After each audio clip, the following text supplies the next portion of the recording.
लंक भइले बोलेला रावण सुन हो राजा दशरथ होए राजा तुहारा ना होई है नंद लाल रावणवा राज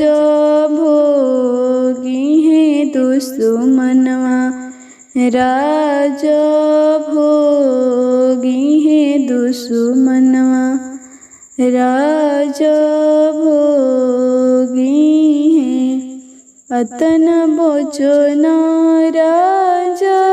सुने ले सुन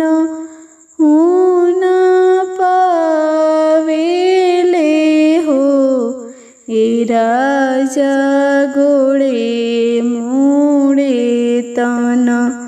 ले चदरिया सोवले राजा ओ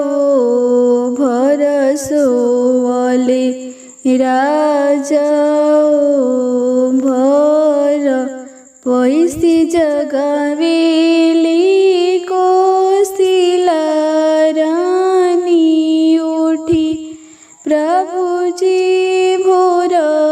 भइले हो ए प्रभुजी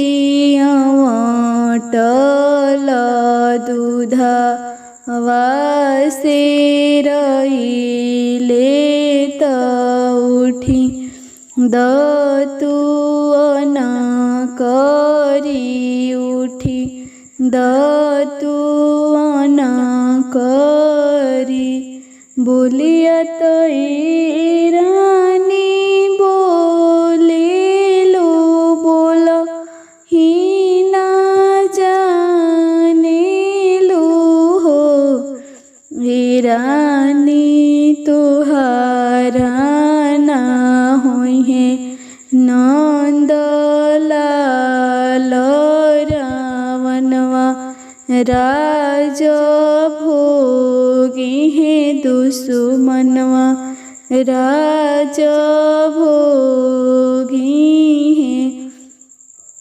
अतन वचन रानी सुनेली सुन ही ना पावेली हो ए लालना फाड़ भर लेली तिल चाउर आदित के मनावेली सूरुज गोड़वाला गेली सूरुज गोड़वाला गेली आदित मनावन रानी चलेली सूरुज गोड़वाला गेली हो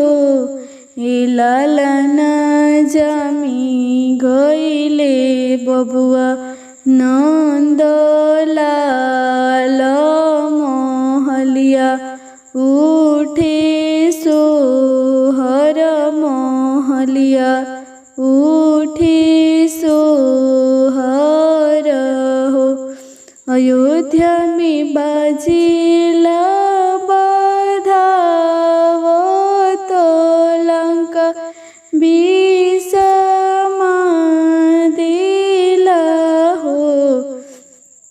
ए लालना वही माही रोवे रावणवा दुश्मनवा आजु जनम लेले दुश्मनवा हमरो जामी गईले दुश्मनवा आजु